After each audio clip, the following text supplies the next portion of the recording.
फजल से लोगों को यकीन है कि अगर मसला हल होगा, अगर महंगाई ख़त्म होगी, लोगों की ज़िंदगी में बेहतरी आएगी, तो सिर्फ़ और सिर्फ मुस्लिम लीग नून की ही मेहनत से और उनके ही पॉलिसी से आएगी। इंशाल्लाह देखें जी, हमें उम्मीद तो है अल्लाह ताला के फजल से हम हस्बे जो एक रवायत है सारी सीटें जीतेंगे।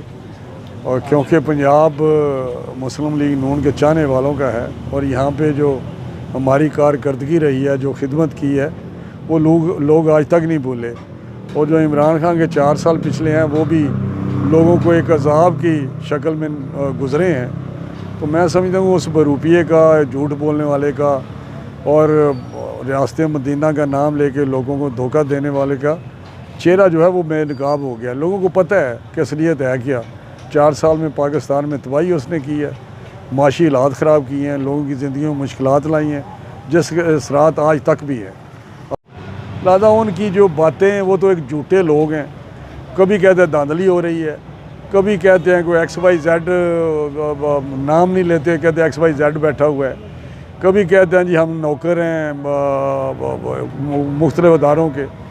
जो फ़ैसला उनके हक़ में है, जो उनका झूठ का बयानिया था कि अमेरिका की साजिश है, वो सुप्रीम कोर्ट ने जिस तरह लिखा है वो आपके सामने अब कहते हैं नहीं सुप्रीम कोर्ट के जजों ने ज़्यादती की है।